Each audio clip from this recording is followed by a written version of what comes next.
नमस्कार। सियाराम कला रचना के धार्मिक और सांस्कृतिक कार्यक्रम में आपका एक बार फिर से स्वागत है। पिछले अध्याय में मैंने सुतलेख जो चैप्टर लिया था और आपको इसमें देवनागरी लिपि शैली के बारे में समझाया था।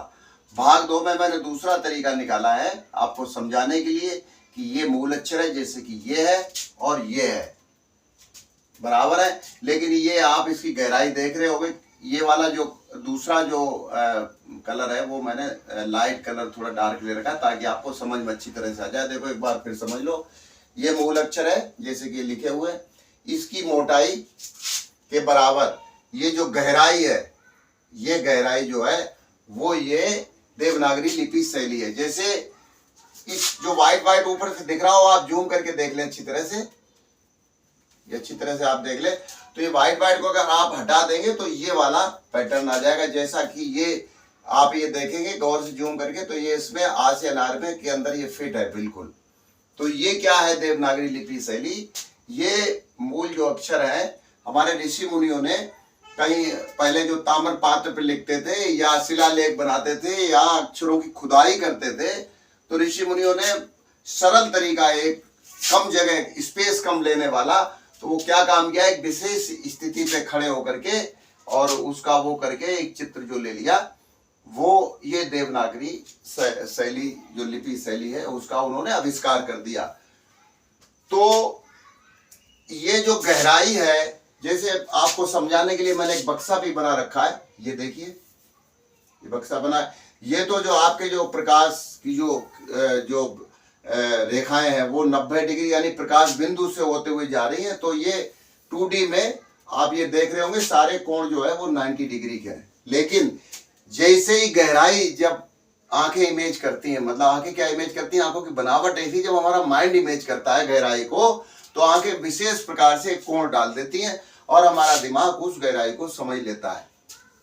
जब आंखें खराब हो जाती हैं तो डॉक्टर के पास जाते हैं। डॉक्टर क्या करते हैं, चश्मे से वो लेंस बराबर करके और वो फिट कर देते हैं। तो जो चीज मैं बताना चाहता हूं वो ये है कि जो गहराई है वो कोण के द्वारा ही माइंड को समझ में आती है। आंखें एंगल लंब डाल देती है, लंब के बाद एंगल, और सीधा जो है ना वो माइंड जो है इसको एक्सेप्ट कर लेता है कि भाई ये चीज गहरी है। जैसे आपने बक्सा ये देखा, ये सामने 90 डिग्री के जब आप सामने हुए, लेकिन इस वाली स्थिति पे आपको आते ये गहराई दिख रही होगी, ये वाली और ये वाली। ये मैंने समझाने के लिए सिर्फ आपको बनाया है कि आप दृष्टिकोण जो आपने देखा होगा, लिखा, लोग कहते हैं क्या है आपका दृष्टिकोण सही नहीं है। तो मतलब दृष्टिकोण का मतलब क्या? दृष्टिकोण का मतलब नजरिया यानी गहराई, यानी बात की गहराई। तो वो जो बात गहराई है वही दृष्टिकोण है, या किसी वस्तु की गहराई है तो वही दृष्टिकोण है। आप समझ ले अच्छी तरह से कि ये जो है जो गहराई है वो कोण है। तो ये जो मूल अक्षर की गहराई है वो एंगल में है, जिसके जो सिरे आप देख रहे होंगे सारे एक विशेष कोण लिए हुए हैं। जैसे आप जूम करके देख लेना अच्छी तरह से, यहाँ से आप ये जिसके सिरे देखोगे ये अलग एंगल लिए हुए हैं। इधर से अगर आप देखेंगे तो 120 के आसपास होता है और यूं अगर डालेंगे तो आप 60 अंश के आसपास ये कोण बनता है। तो ये बात आपको अच्छी तरह समझ में आ गई होगी।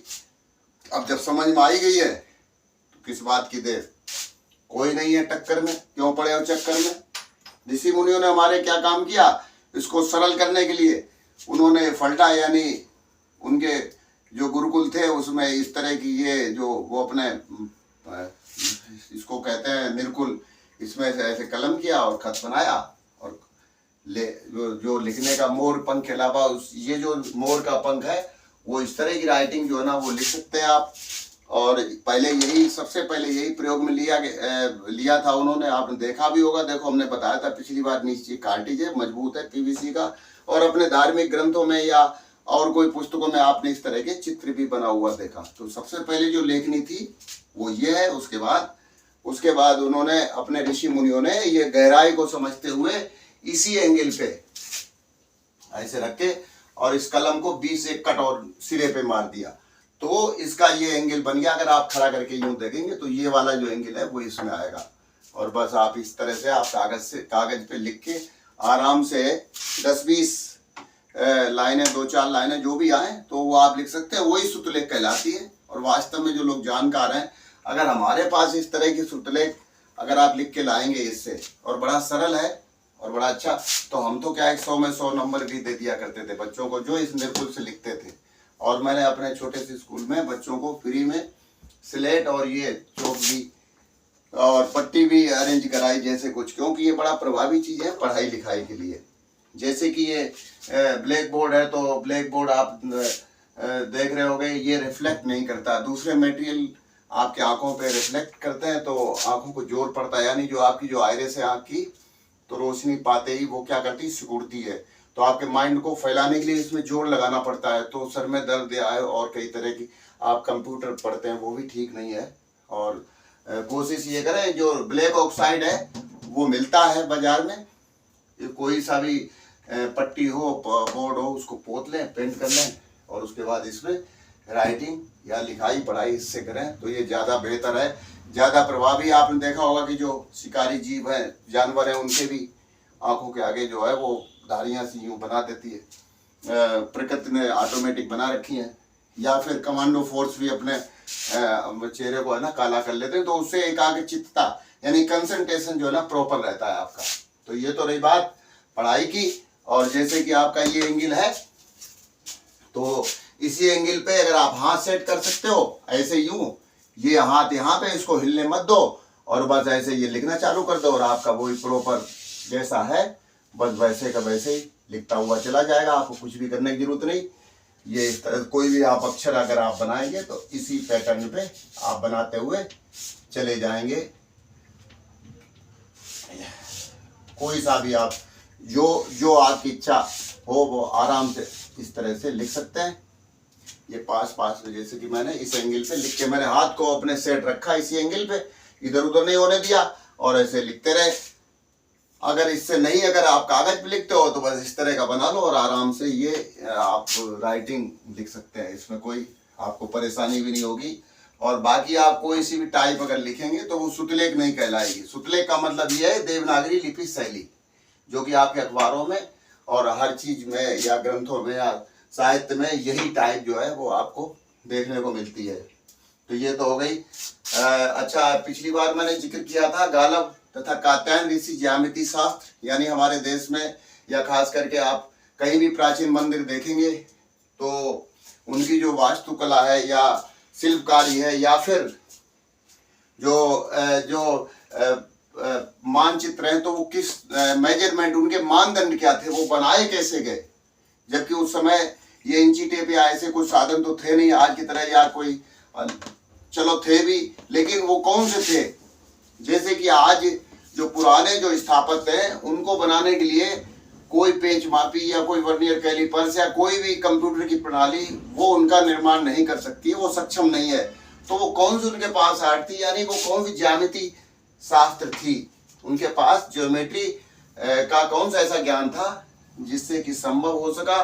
गालब ऋषि जो है वो और ये कात्यायन ऋषि, ये ज्यामिति यानी ज्योमेट्री के जो गुरु माने जाते हैं। और गलता जो तीर्थ है वो इनकी तपोभूमि है।